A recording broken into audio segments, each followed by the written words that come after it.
All right, welcome to the Sports Mashup number 98, February 15th, 2023 is the date of today.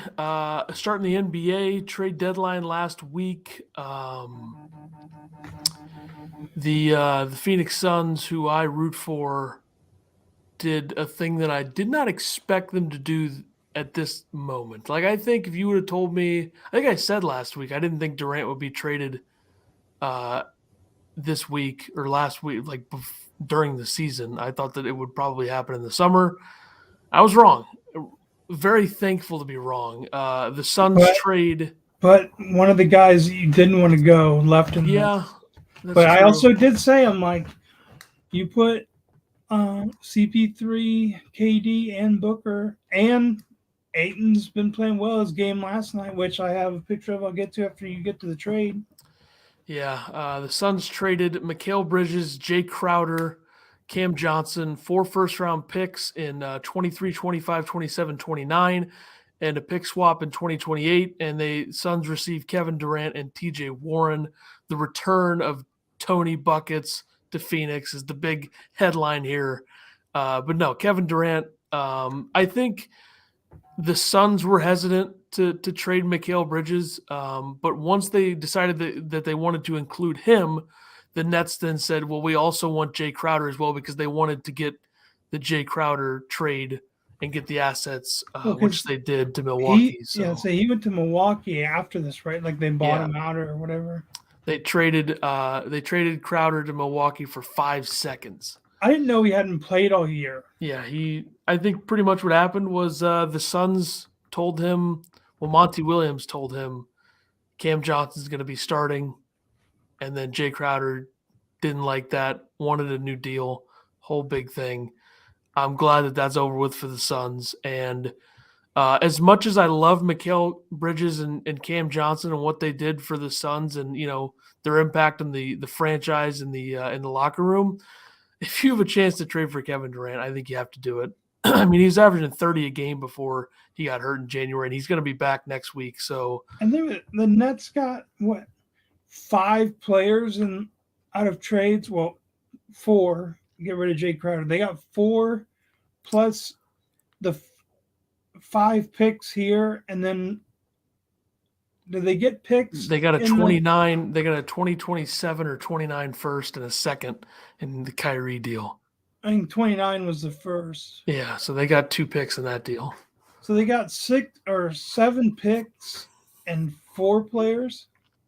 Yeah, they're starting 4 of the Dinwiddie, Bridges, Johnson, and Finney Smith are all starting for them with Claxton. So, yeah, I mean, I think if you're Brooklyn, you're kind of going back to where you were before you got KD and Kyrie, which is they were a fun, likable team that made a little playoff run with D'Angelo Russell and Dinwiddie and those guys. So And that's when they had Jarrett Allen. He was blocking yeah, everything. Karis LeVert, yeah. But I mean, like I said, if you're the Suns, you had the opportunity to trade for Kevin Durant, you do it. I think the healthy is obviously a huge question in the playoffs if they can stay healthy. I think that's a question for almost any contender, with the exception of I don't even know if there is an exception because every contender has had a guy who's been like Kawhi for the Clippers, Jamal Murray for the Nuggets, Middleton for the Bucks. For the Celtics, I mean, there's no really history there in terms of Robert Williams, I guess, but And that's then not a star. who they played last night? Who, the Suns? Yeah. Sacramento. Yeah. So you had Booker had 32 points, 5 rebounds, 2 steals on 13 of 20 shooting. Ayton had 29, 11 boards, 4 steals, 2 blocks on 13 of 17. Chris Paul had 17 points, 19 assists, 5 rebounds, 2 steals. Okogie had, Yeah. had 19 points, 6 rebounds, 3 assists. And then Warren only played 7 minutes and he had 5 points. Yeah, they got to figure out. I think the All-Star break, since they're not going to have anybody there at the All-Star break, KD was an All-Star but isn't playing, obviously, and that won't be there because of the injury. They're going to have to figure out how to work Warren into the rotation more. They're bringing in Terrence Ross in the buyout market. They could get another buyout guy. I don't know. Little bit of buzz about maybe Russell Westbrook. I thought Ross was going to Dallas. No, the first report after they bought him out was Dallas is the favorites. Suns stepped in, and he's decided to go to Phoenix. That was made official today, so that's a done deal. I totally forgot he was still in the league. Hey, he kind of disappeared after the dunk contest. I didn't even know he was hiding in Orlando. Yeah, that's true. They haven't had much success. It was in the playoffs 4 years ago or so, but yeah, I think the Suns' full strength on offense. I don't think there's any offense that'll be better than theirs because, like, you can, if you watch them last night, you're like, okay, take away Torrey Craig, and that's going to be where Kevin Durant is standing. So I think this is going to help. I think it's going to help DeAndre Ayton more than anybody. It's going to spread the floor so much. Yeah, I mean, it's going to. A lot of teams have tried to double Booker when the Suns have been injured or they haven't been at full strength or without Bridges or Johnson now. They can't do that when Durant's there. They're not going to be able to double Devin Booker. So this just shows, like, if Dallas really wanted to be a contender, they needed to make a trade for a big guy. Yeah. Because, like, Dallas, if you're Dallas now, you got to go through Ayton. You got to go through Jokic. You got to go through – if you get to the finals, you're probably going to be facing Giannis, or you're going to figure out how to guard Tatum. Luka's back, and they play the Nuggets tonight, so you'll get somewhat of a taste of what they have tonight. Yeah. They got Dwight Powell back. Christian Wood's an okay player, but I don't know. He's been coming off the bench. Yeah. That's essentially their three biggest names is Luka, Kyrie, and Christian Wood. And then, everybody thought the Mavs might be the big winners of the deadline getting Kyrie, and then the Suns stepped in. It sounds like Kevin Durant just said, hey, trade me to Phoenix. If you can't trade me to Phoenix, I'll sit out or I'll play the rest of the year here, and we'll figure it out in the summer. I wish in that trade for Kyrie now that they would have sent Reggie Bullock in that and got Seth Curry back. Yeah, it's kind of confusing the Nets didn't trade Seth Curry. But the Nets are also sitting on probably the worst contract in the league right now with Ben Simmons. I don't know what the hell they're going to do with that. And he's not even starting. Like, they have Dinwiddie, Curry, and Cam Thomas. Joe Harris, Cam Thomas, yeah. And Cam Johnson and Mikal Bridges can both shoot.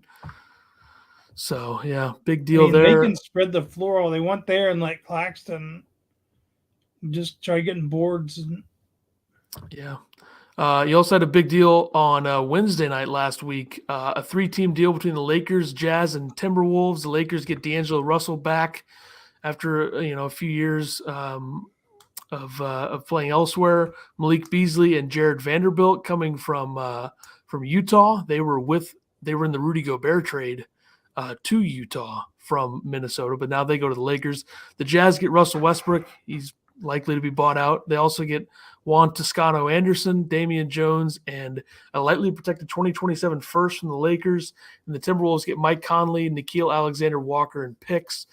Great deal for the Lakers here to be able to get those three that are going to be rotation guys, and they could all probably start if you needed them to for like a first and some players that you weren't going to use.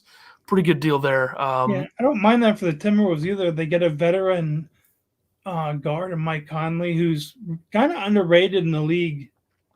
Yeah, hasn't really been center stage enough for people to understand how solid he is. He went from Memphis when they had Gasol and Zach Rudolph, and they had a decent team, and then they went to nothing, and then he kind of vanished.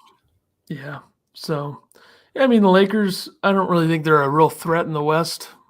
To be honest, I don't think that they're even in the same league as Memphis, Phoenix, Denver, Clippers, Warriors. Was there another 3-team deal between the Rockets, Clippers, and Hornets? You had Eric Gordon going to the Clippers. Mason Plumlee went to the Clippers. Luke Kennard, this is a 14 deal, I believe. Denver got second round pick at 2024 and 25 for Highland. And then Luke Kennard went to the Grizzlies. Danny Green went from Memphis to Houston. John Wallace heading back to Houston. Also requiring rights to swap the Bucks first round pick they own with the Clippers first round pick in the upcoming draft. Big mess there. Yeah, I don't really know. The Bones Highland thing is weird. Like, he's a good offensive player, but weird situation in Denver with the coaching staff. And I think Plumlee adds depth to the Clippers back end. Gordon's a little bit washed up, but he could probably, give you some minutes. He won't have to do as much as he would have with the Rockets, but I mean, you got Zubac now at the Clippers, and then Plumlee behind him, who's also way improved his free throw shooting. I don't know if you've noticed or heard this.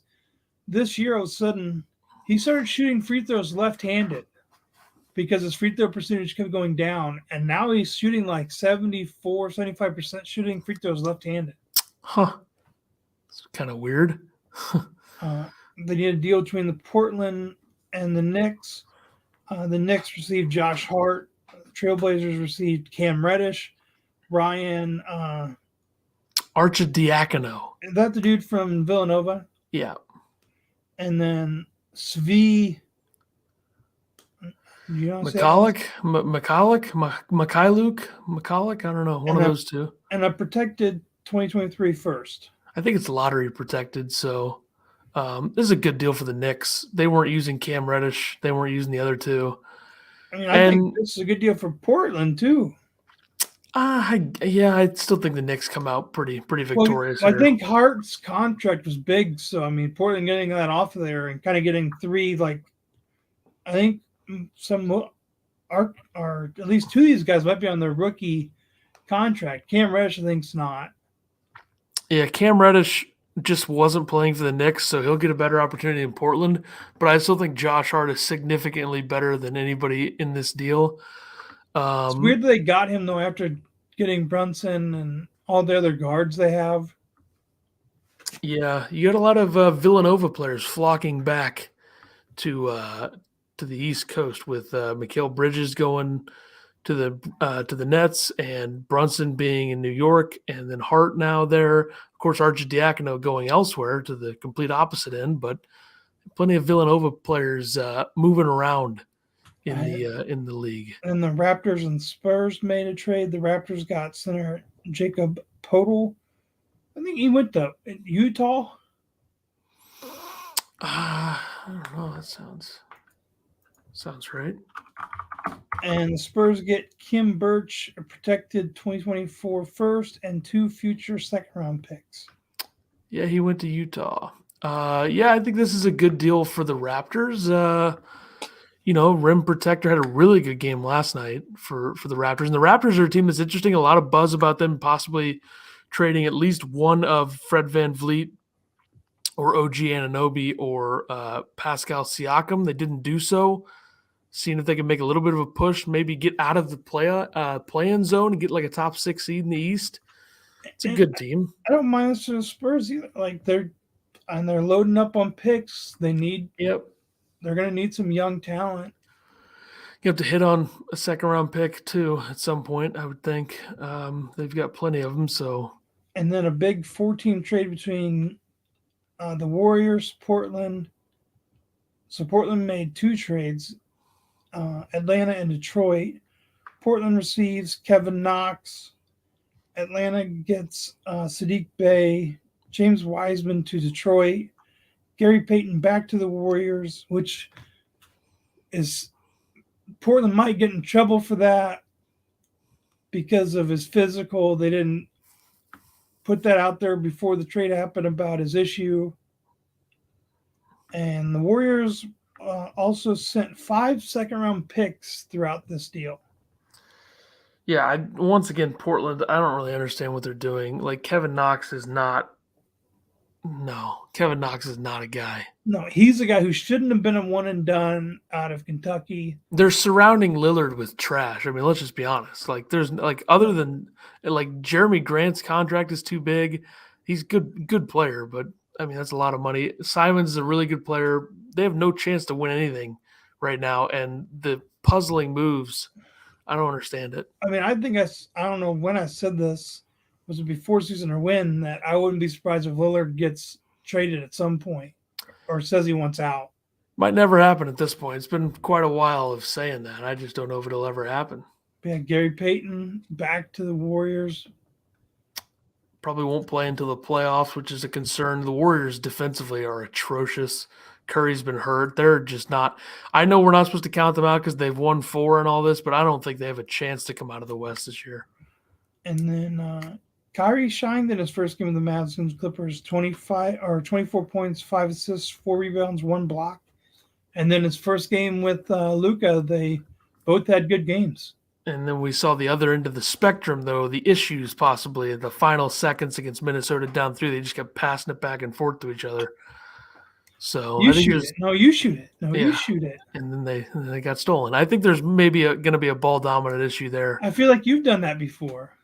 I certainly have multiple times this season alone, for sure. But I think I don't think Dallas, like, I know Dallas absolutely embarrassed my Suns last year in the playoffs, but people are talking about how great of a playoff series this would be. Would it though?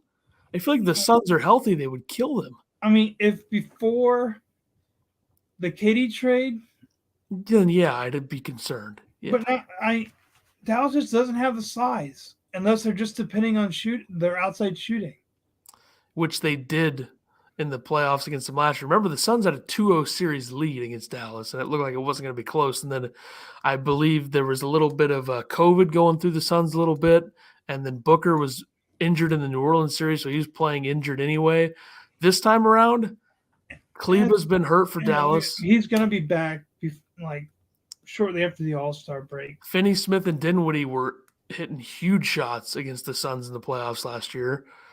So, I mean, let Luka and Kyrie get 30 apiece. Is anybody else going to do anything? That's the thing. The Suns have 4 legitimate options, at least 3. I don't know if I consider CP3 a legitimate scoring option, but at least 3. Dallas only has creates 2. A lot, and he gets his little swing through fouls. Yeah. And he also hasn't shot well this month, but the last couple months before he was shooting really well. I don't think there's any team in the West that I'd view the Suns as an underdog against if they're healthy. I mean, I don't think Denver's a bad matchup, or Phoenix is a bad matchup for Denver. The Clippers, I think, would be a tough matchup, but I don't see them beating the Suns. I just don't.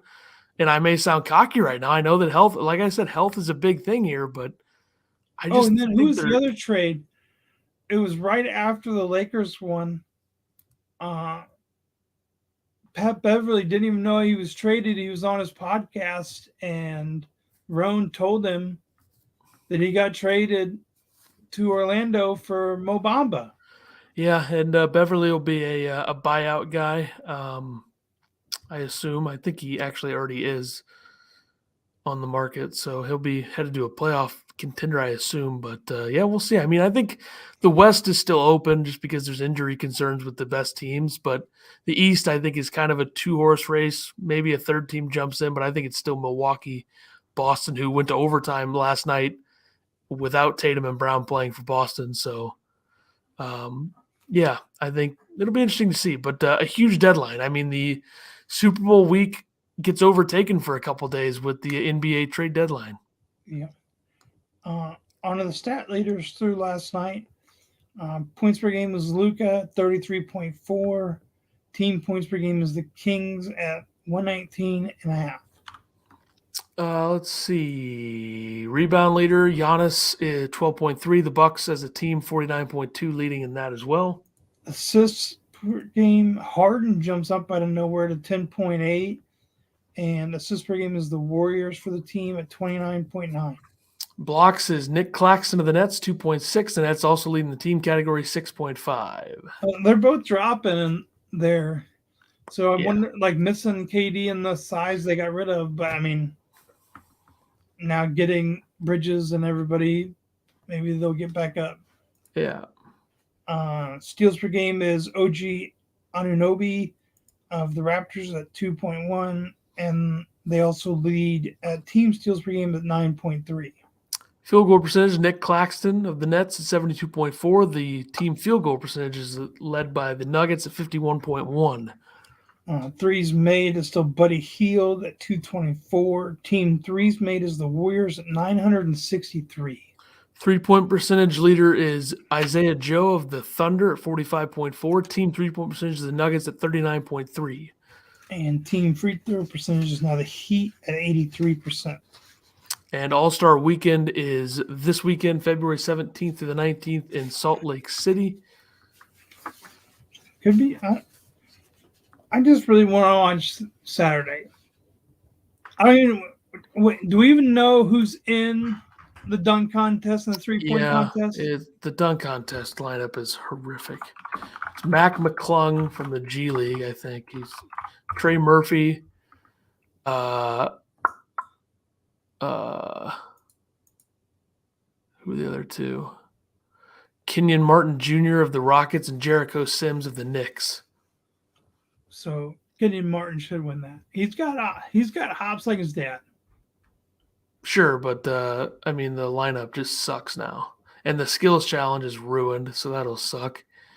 And then the 3-point shootout is Guessing Buddy Hield should be in that. more stars in the 3-point shootout. That's what they want. They want stars rather than the actual best ones. Tyrese Halliburton, Tyler Hero, Buddy Hield, Kevin Herter, Damian Lillard, Lauri Markkanen, Anthony Simons, and Jason Tatum. So, I mean, Damian Lee led the league for a couple months 3-point percentage, but I guess whatever. He's not a big enough name. No, but and then you have teammates. You got 2 Pacers in there, Halliburton and 2 Blazers.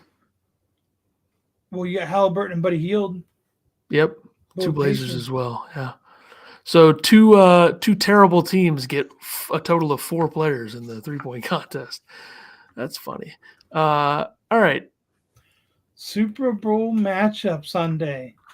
Chiefs 38, Eagles 35. Chiefs scored on every possession in the second half. I'm glad the football season's over. It's kind of just annoying how much it gets talked about. Honestly, it hasn't ruined the NFL for me, but it's made it less fun for me. Like just constantly, everybody talks about the NFL 24/7. And I of course, I talked about it. I hate it. It was the ankle, the entire damn game. And also, it was a good game. Like it lived up to the hype in terms of going into it. I didn't think the game would end up as well as it did. The Eagles defense made 0 big plays. That pretty much ruined the game for them. Hurts's fumble was a big. That was the only bad play that Hurts made. Like other than that, Hurts was terrific. Hurts certainly played well enough to win. Maybe the best performance by a losing quarterback in the Super Bowl in a while. I had a prop bet for this game. It was for where is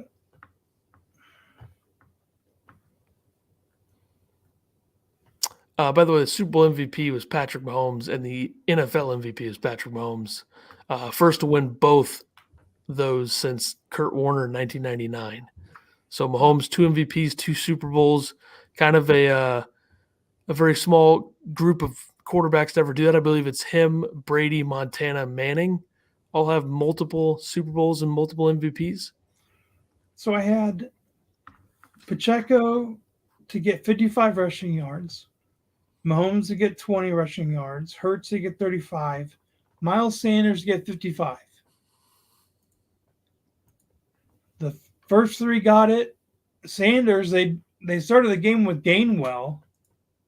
Second half, they used Sanders, but I think he only ended up with like 20 rushing yards. So my prop bet that would have turned $5 into $300 was lost because they didn't run the ball with their main lead back.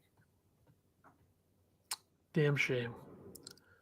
It hurts. And then people are complaining there was a prop bet for McKinnon to score, and he did the smart thing to slide the 1. Yeah. And then everyone went on Bradbury's hold, which he did do it. He even came out and said he held him.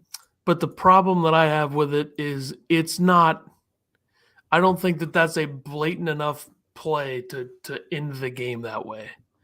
Yeah. And I think Hurts should have had a chance to go down the field and make it happen. But that final throw of his, like, he took 3 big steps into that and barely got it to the 20 from the 45. Really makes you appreciate an Aaron Rodgers type who could just like, I mean, he's got an arm. 60. How many deep balls has he thrown this year to A.J. Brown and Devonta Smith? And he's probably not used to gaining that much momentum before a throw, and it just came out weird. I was waiting for a crow hop how much time he had. He only had 2 guys rushing him. Yeah. The Raiders released quarterback Derek Carr just before his $40 million would have kicked in, which Carr wanted to be released, didn't want to be traded. But the fact that they wouldn't let him talk to other teams and everything, and then right before his $40 million guaranteed would have kicked in, they released him. I mean, Well, just they let him shows. talk to the Saints. Well, this was out like a week after they said he couldn't talk to anybody. Then they're Yeah. like, you can talk to the Saints, and then cut him before his $40 million Tough spot. after benching him. Yeah. All right. Let's move on to the golf. Last weekend you had the Waste Management Phoenix Open.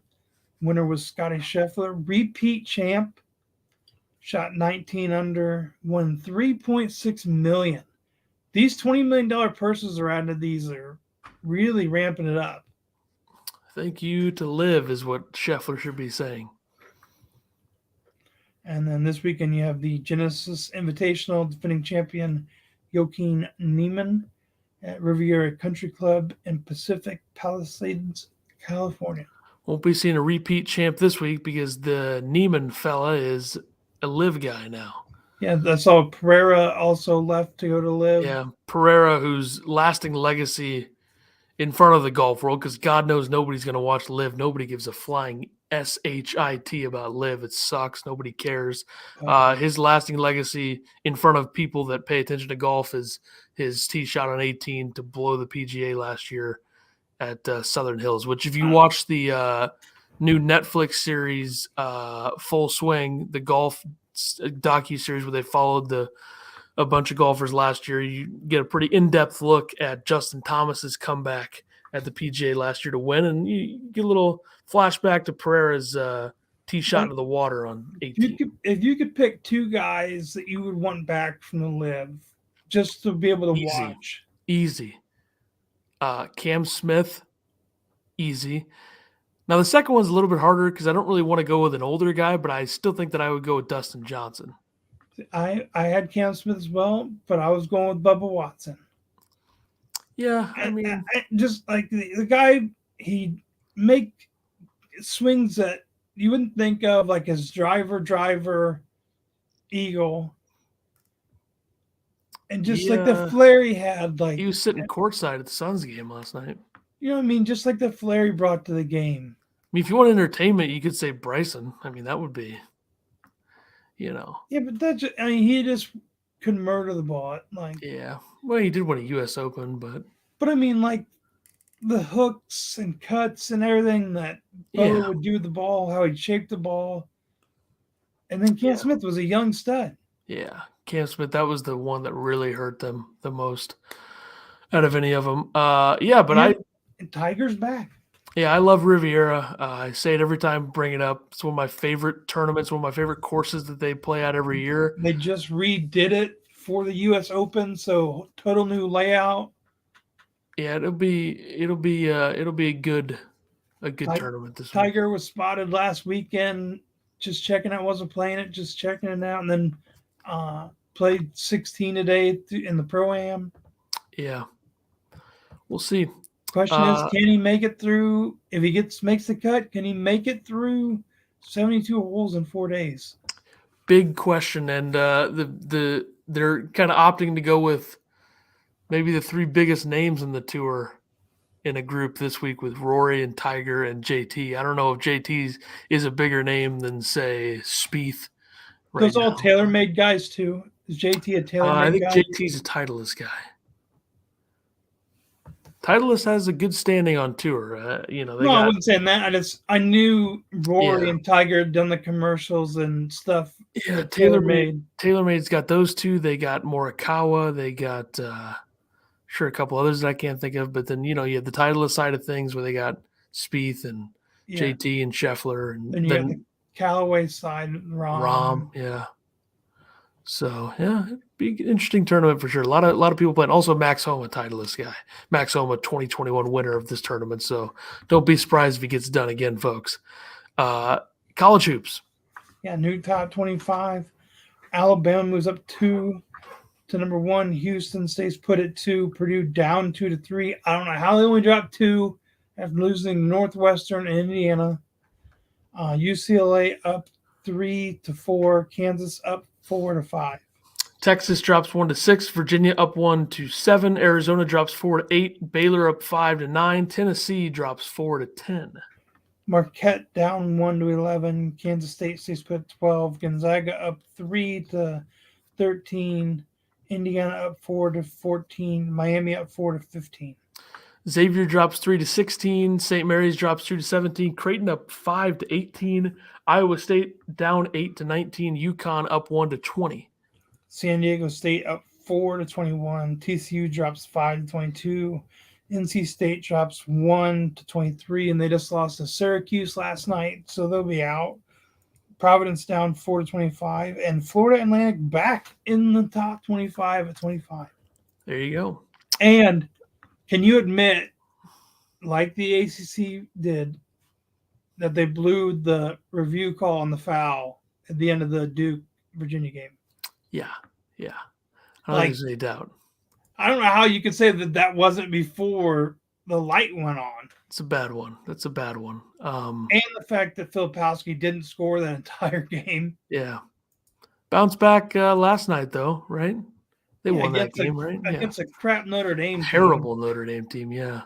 But, I mean, like, that would have been a big game, especially for seeding when it comes to March Madness. I think the Big Ten and the ACC should have a separate tournament again. Since the ACC Big Ten Challenge is over, they should have a separate tournament between those two conferences to see which one is more average. Probably the ACC is a little bit more average, but the Big Ten is so average this year. Like, outside of probably Purdue and Indiana, I don't think there's any team in the Big Ten that'll get to the second weekend or even has a chance. I mean, I guess Illinois and Northwestern maybe, but you take like the Big Four, like, because I mean, especially when UCLA and USC join the Big Ten. Yeah, after you do that in the beginning of the year, how about later in the year you swap every year where the Big Ten plays the SEC, ACC plays Big 12, and then the next year ACC is playing SEC, Big 12 plays Big 10. Yeah, I don't think they'll ever do it, but I wouldn't hate it. End of the year, do one game. Yeah. On to Major League Baseball. You have the the World Baseball Classic. Jesus. See the word W and it's baseball. Usually thinking winter. It starts Tuesday, March 7th at 11 p.m., runs through March 21st. Plenty of MLB talent. Where's this being played at? I think there's multiple venues. I remember there were games in Miami last time. There were games in San Diego. Is it in the U.S. or where? Because, I mean, if it starts at 11 p.m., I figured it's not being played in the U.S. There's 4 different locations, I believe. Lone Depot Park, which is Miami. Tokyo Dome, which is obviously Tokyo. Chase Field in Arizona. And then Taichung Intercontinental Baseball Stadium, which is in wait for it. Thailand? Which is in Taiwan. So it's got to be one of the first games got to be played there. If it's 11 p.m. Probably. Game. Let's find out. I mean, they're not starting the game in the U.S. at 11 p.m. Well, I mean, 9 o'clock in Arizona, or 9 o'clock. Well, nope, it's 10 o'clock in Arizona, I guess. Well, is it 11 Eastern or 11 Central? I believe Central. Okay, so it's 10 o'clock in Arizona. Let's see. Even if it was 9, and that game would still get over at midnight. They ain't starting the game that late. So in the U.S., you can watch this on Fox, FS1, and FS2, just so we're clear on that. Might as well just do this here. Pool A is in Taichung, the Intercontinental Baseball Stadium. It's Chinese. Taipei is the first country. Netherlands, Cuba, Italy, Panama. Pool B is in Tokyo. It's Japan, South Korea, Australia, China, Czech Republic. Who is the A again? Chinese, Taipei, Netherlands, Cuba, Italy, Panama. Pool C, Chase Field in Arizona, is the USA, Mexico, Colombia, Canada, Great Britain. And then Pool D is in Miami. It's Puerto Rico, Dominican Republic. This is a really solid one here. Venezuela, Israel, and Nicaragua, which I think the Dominican is going to be They're loaded, and Puerto Rico's always good. Venezuela will have a good team. And So Yachty's coaching Puerto Rico, right? yeah. So Pool D is certainly probably the one to watch. I think. And then were they going to play after the round robin? So let me real quick here. 11 p.m. Cuba Netherlands is the first game of the entire thing, and that is in Taichung. In So Taiwan. yeah. By the way, also the U.S. doesn't play until March 13th March 11th against Great Britain. They play at 9:00 Central Time, so 8:00 in Phoenix. They're not 2 hours? No, I think they're still 1 hour. And then after this, they will be playing the quarterfinals. There will be 2 in Tokyo, 2 in Miami, semifinals in Miami, and the championship in Miami. Okay. I think the last one, because the U.S. won it last time, and I feel like it was in L.A., the championship. U.S. I thought Puerto Rico won it. I thought that's when Yachty was throwing one out. Baez was pointing at him when he was picking them off. Pretty sure the U.S. won that one. Let me look. Then with the Yankees, Yester Cortez isn't going to play in it now. The Yankees didn't want him to. Yeah, well, now we know why, because Frankie Montas, shoulder surgery, may miss the season. Best case, he's back late. Not good. That trade doesn't look good right now. They didn't give up very much to get him, but they haven't gotten very much out of him. The U.S. in 2017, they won the World Baseball Classic. That was the last one that was played. And it was Dodger Stadium where they won it. Can't believe it was 6 years ago. Yeah, the U.S. defeated let's see. Come on. The U.S. defeated Puerto Rico 8-0 in that game. They beat Japan to get there. Puerto Rico beat the Netherlands. That was that. So, and just to give you an idea of how much the teams have changed real quick here, the U.S. lineup from that game was a bit different, certainly. Ian Kinsler, out of the league. Adam Jones, out of the league. Christian Yelich, certainly not as good as he was 6 years ago. He just retired, I thought, right? Yelich? I thought he retired. I thought he said last year was his last year. No. Nolan Arenado was on the team, so he's still there. Hosmer, washed up. McCutchen, washed up. Brandon Crawford, good player. Probably not close to the best shortstop in the U.S. Giancarlo Stanton, DH, not as good as he was 6 years ago. And Jonathan Lucroy behind the plate. So I think they're definitely a better team because now you got Trout in the mix. You got Mookie Betts. You got Goldschmidt is there again. You got Real Muto. Pete Alonso's there. Yep. Certainly a much better team now than they were 6 years ago, but I think the other teams are better as well. So we'll see how that all goes down. Not a surprise here, but unfortunate already. The Rangers holding Jacob deGrom out of first spring training workout. I think it's soreness in his arm or shoulder. So pretty much happens every year. And then Derek Jeter to join Fox MLB team to reunite with A-Rod. Yeah, I don't have any interest in Derek Jeter as a commentator, but isn't this kind of with him being owner of a team? Isn't this? I don't think he's in that anymore. Oh, he's not with Miami anymore. I don't think so. No. I missed this during the NFL thing. There was a thing I saw for the Philadelphia Frauds, they called it. Season recap. Lions beat bottom 5 defense by 3. Vikings, Kirk Cousins in prime time. Washington beat Carson Wentz. Jacksonville beat Trevor Lawrence before he remembered how to play quarterback. Cardinals beat Cardinals without Hopkins or a kicker. Dallas beat Cooper Rush. Steelers beat bottom 3 team at the time. Texans struggled with a 3-13-1 Texans team. Washington lost to Taylor Heineke at home. Colts beat 4-12-1 Colts by 1 point. Green Bay beat Packers by 1 score despite Aaron Rodgers leaving due to an injury. Titans beat Titans in the middle of their 7-game losing streak. New York beat Daniel Jones. Chicago barely beat literally the worst team in the NFL. Cowboys lost after Dak dropped 40 on them.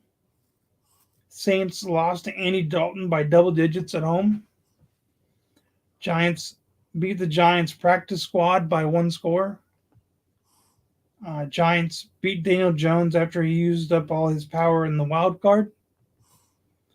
Niners beat the Niners QB4 and Brock Purdy without an elbow ligament. And the Chiefs choked 10-point fourth quarter lead in the Super Bowl. Well, I don't think all that's fair, but And then from 2016 to 2022, Defensive Rookie of the Year, Joey Bosa, Ohio State. 2017, Defensive Rookie of the Year, Lattimore, Ohio State. 2019, Defensive Rookie of the Year, Nick Bosa, Ohio State. 2019, Offensive Player of the Year, Thomas, Ohio State. 2020, Defensive Rookie of the Year, Young, Ohio State. 2021, Coach of the Year, Vrabel, Ohio State. 21, what's CPOY? College Player of the Year. Comeback player.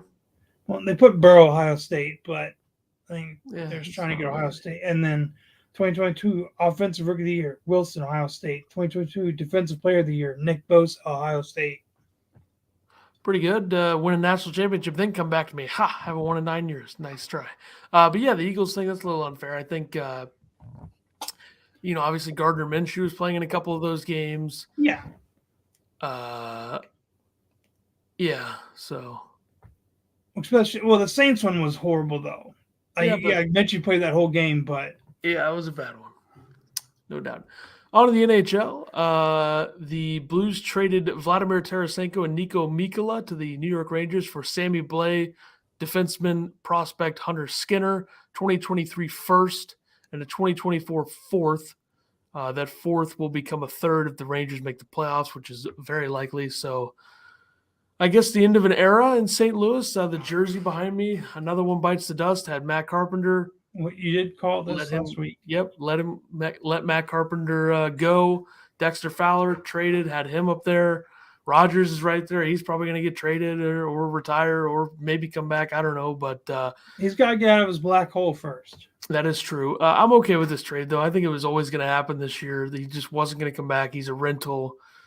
You get a return for him. You get a first-round pick in this draft, which this draft is loaded, a very deep 2023 class in the NHL. Blake comes back. He was good here. And this goes off how the Blues finish, right? What's that? That first will be determined how the Blues finish. Well, it'll be determined by the Rangers or Stars because they have it's originally the Stars, or there's the Stars. The Rangers have their own pick in the first round and a Stars pick. And depending on how those teams finish, the Blues will get the one that finishes worse between those two. Gotcha. So the Rangers are still going to have a first-round pick, but it won't be unknown which one it will be. So, yeah, I like the trade. I'm fine with it. And, I don't know, kind of weird that the same day the Suns trade for Kevin Durant, the Blues trade Tarasenko. It's a bit of a weird one there. But your team's just making moves. Yeah, and Rodgers is by next, but we'll see. NHL stat leaders through February 14th, 2023. The points leader is still Connor McDavid, 97 points, 18 ahead of the other. Unless he gets hurt, he's not getting caught. And once again, right behind him is his line mate. Yep. Defenseman points, Erik Karlsson, 73, now 17 ahead. Rookie points, Matty Beniers of Seattle, 36, 6 ahead. This has not moved. He has been 36 and 6 ahead. Yeah. But Kalen Addison is moving up. Goals, Connor McDavid, 42, 3 ahead of Pasta. Defenseman goals, Erik Karlsson, 18, 3 ahead. Rookie goals, Matty Beniers, 17, 3 ahead. Assists, Nikita Kucherov, Tampa Bay, 57, 2 ahead. Defenseman assist, Erik Karlsson, 55, 10 ahead. Rookie assists, Kalen Addison of the Wild, 24, 2 ahead. Goal wins. Linus Olmark, 27, 1 ahead. He's only had one start since the All-Star break. Yeah. Goaltender save percentage is Olmark as well, 937. He's plus 0.011 ahead. And team point leader is the Bruins, 48-5, 85.7 ahead. All right. And I believe now Olmark has one win. He's it's only one win above Tampa's goalie. Vasilevsky. Yeah. All right, let's do the picks. Last week I went 8-3, 2-2 in the NBA, 1-1 in hockey, and then 4-2 in college. Xavier was upset by Butler, and Texas was upset by, or no, St. Mary's was upset by Loyola Marymount. So Loyola has beat Gonzaga and St. Mary's, and now they play Gonzaga, I think, Saturday at home. Yep. Didn't hit on a single golfer. I had a Rahm and Justin Thomas to win, finished third and fourth. Finau finished 14th. Morikawa and Kentley didn't make the cut, and Heath at my top 20 pick finished tied for 39th at 3 under. I went 6-6. Hit on Jason Day to finish top 20. 0-2 in the NHL, 1-1 in the NBA, 4-2 in college basketball, and missed the Super Bowl pick. So I did get the not Super Bowl great. pick. So I'm now 715 and 561. I am 699 and 550. So NBA tonight. Yep. I have the 76ers +1 over the Cavs, and the Nets -1 over the Heat. Heat are missing a lot of players. Yeah. I'm taking the Nets -1 against the Heat. Yeah. And Mavericks +5 at the Nuggets. I almost wanted to take the Pistons +12 or 13 against the Celtics. Celtics on a back-to-back, yeah. Well, that big of a spread. Yeah. NHL for tomorrow, I have the Capitals +100 over the Panthers and the Bruins -180 over the Predators. I had the Rangers -200 over the Canucks and the Avs +120 over the Wild. NCAA hoops for Thursday, I have Houston over SMU and Arizona over Utah. I have Gonzaga over Loyola Marymount. That is Thursday. And Hofstra over Hampton. Friday, out of the MAC, I have Kent State over Eastern Michigan, and the Atlantic 10, I have Dayton over Loyola Chicago. Give me New Mexico over San Jose State and Air Force over Wyoming. Saturday, I have Texas over Oklahoma and Xavier over DePaul. Xavier better not give me a loss back-to-back weeks. I have Creighton over St. John's and Kansas State over Iowa State. That should be a good game. Yeah. Now on to golf. To win, I have John Rahm +750, Justin Thomas +1600, and Tyrell Hatton +5,000. Had a good round last week, finished second. Yeah, I'm taking JT +1600. Give me Cameron Young +3500, and give me Tom Kim +4500 to win. Top 5, I have Scotty Scheffler +240. I'm going to go Max Homa +400. Top 10, I have Max Homa +210. I have Ricky Fowler starting to get it going a little bit. Played well last week, +500. Every year, it depends on how that waste management goes for him. He's starting to like the game a little better again. He's got a swing dialed in, and then if he plays good at the Waste Management Open, he could have a good year. Yep, and he was good, so we'll see. Top 20, I have Patrick Cantlay +105. I'm going Tiger Woods +500. Top 40, I have Tiger +200. I didn't pick a top 40, but I could throw one in there. If Davis Riley's in the field, I'd love to get him top 40. But remember, it's got to be a positive. Yeah, it will. I mean, it's Davis Riley. It's obviously going to be a positive. Yeah, I'll take him if I can find his odds. So take that, Davis Riley, top 40. Let's see.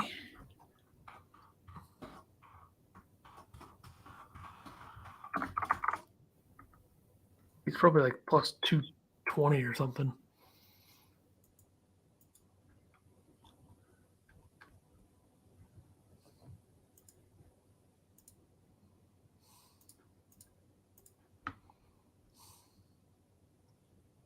I don't even know if he's playing. He's got to be playing. I do not see him on here. Oh, I don't think he's playing. All right. Audible, I will take. Give me. What about your guy Dylan Fratelli? No. Give me Stuart Sink plus 275. Lock it in. Kisner's up there at plus 250. I saw him, but he was really bad last week. I can't. Got to see him have a better week. So, all right. He needs to start picking up, or he's going to be one going to the live. I don't know if he would do it, but maybe. I mean, if he's not winning any money, I can see him going just to get that guaranteed money. Maybe. All right, that'll do it for us. We'll be back next week, next Wednesday for number 99. Lots more to discuss then, and we will see you next week. Deuces.